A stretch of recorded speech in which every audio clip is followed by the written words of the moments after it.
कॉलेजचं दुसरं वर्ष. वर्गात सगळे आपापल्या ग्रुपमध्ये गप्पा मारत होते. पहिल्या बाकावर हुशार विद्यार्थी तर मागच्या बाकावर मस्तीखोर टीम.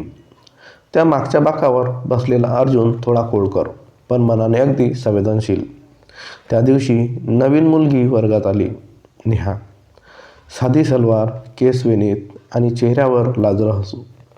ती क्लासमध्ये आली आणि पहिल्या बाकावर जागा न मिळाल्यामुळे शेवटच्या बाकावर बसली, अगदी अर्जुनच्या बाजूला. अर्जुन थोडा गोंधळला. अरे वा, आज तर नशीब उजडलं, तो मनात म्हणाला. क्लास सुरू झाला. सर शिकवत होते पण अर्जुनचं लक्ष फक्त नेहाकडे. ती नोट्स लिहित होती आणि केस हलकेसे गालावर येत होते. अर्जुनने पेन्सिल पुढे ढकल केली. हे घ्या, तुमचं पेन पडल्यासारखं वाटतं.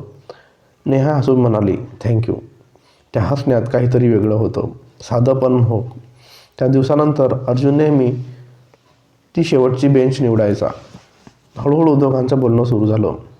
तू रोज वेळेवर येतेस का? अर्जुन विचारायचा. हो, मला उशीर आवडत नाही आणि तुला? मलाही नाही, पण सकाळची झोप आवडते, अर्जुन हसत म्हणायचा. दोघे अभ्यासात एकमेकांना मदत करू लागले. नेहा अभ्यासात खूप चांगली होती तर अर्जुन मस्तीमध्ये पण सर्जनशील होता. दोघं जेव्हा एकत्र असायचे वर्गाचा कोपरा जिवंत व्हायचा. एका दिवशी नेहाचा मूड खराब होता. ती गप्प बसली होती, डोळ्यात पाणी होतं. अर्जुनने विचारलं, काय झालं? ती म्हणाली, घरी काही गोष्टी चालू आहेत, थोडं मन उदास आहे. अर्जुन शांतपणे तिच्याजवळ बसला. कधीकधी शब्द नको असतात, फक्त कुणीतरी शांतपणे सोबत बसावं लागतं. नेहाने त्यांच्याकडे पाहिलं. पहिल्यांदाच तिच्या चेहऱ्यावर एक दिलासा दिसला. त्या क्षणी काही न सांगता दोघांचं मन जोडलं गेलं होतं. क्लास टेस्टचा दिवस. नेहाने अर्जुनला सगळं शिकवून घेतलं होतं. ती म्हणाली, पहा, आज 10 पैकी 8 तरी आणले पाहिजेत. अर्जुन हसत म्हणाला, तुझं शिकवणं आहे म्हणजे 9 येतील. टेस्ट संपली. दुसऱ्या दिवशी रिझल्ट आला. अर्जुनचे खरोखर 9 मार्क आले. त्याने नेहाला म्हटलं, बघ, सांगितलं होतं ना तुझा हात आहे या नंबरमध्ये. नेहा लाजत म्हणाली, अरे तुझी मेहनत आहे. पण मनात तीही खुश होती. दिवस गेले. कॉलेज फेस्ट आली. नेहाने डान्स परफॉर्मन्ससाठी नाव दिलं आणि अर्जुनने साऊंड सिस्टीमचं काम घेतलं. रिहर्सलच्या दिवशी ती स्टेजवर प्रॅक्टिस करत होती आणि अर्जुन कोपऱ्यातून बघत होता. तिचा प्रत्येक स्टेप, तिचं प्रत्येक स्मित त्याच्या मनात कोरलं गेलं होतं. परफॉर्मन्सच्या दिवशी तिने अर्जुनकडे बघून हलकं स्मित केलं, जणू सांगत होती, ही माझ्यासाठी खास आहे. परफॉर्मन्स संपल्यावर अर्जुनने तिला गुलाब दिला. ती म्हणाली, हा प्रेमासाठी आहे का मैत्रीसाठी? अर्जुन म्हणाला, दोन्हींसाठी. ती काही बोलली नाही, पण तिच्या डोळ्यात उत्तर दिलं समजलं. तिचं वर्ष आलं, 3रं वर्ष आलं. दोघे एकमेकांची वाढदिवसाची कल्पनाही करू शकत नव्हते.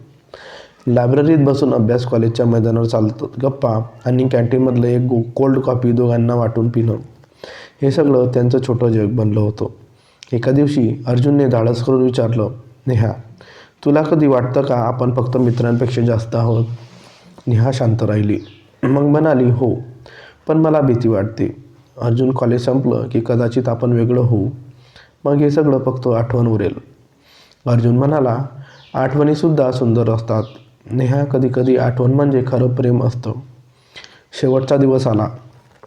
फेअरवेलच्या गडबडीत दोघेही गप्प होते.